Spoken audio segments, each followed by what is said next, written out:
Dear educators, stop doing bilingual videos. 2 భాషల్లో class చెప్పడం మానేయండి. తెలుగు మీడియం వాళ్ళకు తెలుగులో చెప్పండి, ఇంగ్లీష్ మీడియం వాళ్ళకు ఇంగ్లీష్లో చెప్పండి. అదే బాగుంటుంది. అర్ధగంటలో అయిపోయే వీడియోను గంట సేపు చెప్తున్నారు, ఇటు తెలుగు అటు ఇంగ్లీష్ అని. మా సమయాన్ని ఎందుకు వృధా చేస్తున్నారు? దానివల్ల మేము ఫోకస్ చేయలేకపోతున్నాం. మీకు క్లాసెస్ రికార్డ్ చేయడం ఈజీ అయిపోద్దని మాతో ఆడుకోవడం కరెక్ట్ కాదు కదా. ఇలా తెలుగు సగం ఇంగ్లీష్ సగం చెప్పకండి. చెబితే తెలుగులోనే చెప్పండి, లేకపోతే ఇంగ్లీష్లోనే చెప్పండి.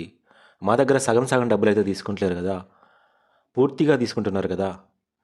మీరు కోర్సు ప్రైస్ అయితే తగ్గించట్లేదు కదా, ఇంకా రోజు రోజుకు పెంచుతున్నారే తప్ప తగ్గించట్లేదు కదా.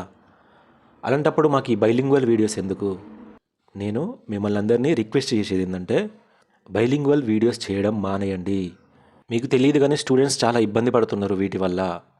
ఒకసారి స్టూడెంట్స్ని కూడా అడగండి, ఈ బైలింగ్వల్ వీడియోస్ బెటరా లేదా ఏ మీడియం వాళ్ళకు ఆ మీడియం వీడియోస్ చేయడం బెటరా అని ఒకసారి స్టూడెంట్స్ని అడగండి, తెలుసుకోండి. ఆ తర్వాత వీడియోస్ చేయండి. అంతే తప్ప మీకు ఈజీగా ఉంటుంది, మీకు టైం సేవ్ అవుతుంది అని చేయకండి. తెలుగు మీడియం వాళ్ళు కోర్స్ తీసుకుంటారు, ఇంగ్లీష్ మీడియం వాళ్ళు కోర్స్ తీసుకుంటారని వీడియోస్ అయితే చేయకండి.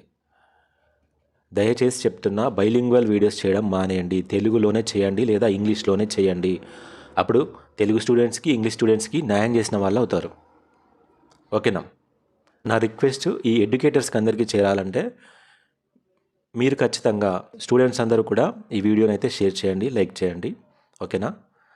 సరే, మరి నెక్స్ట్ వీడియోలో కలుద్దాం.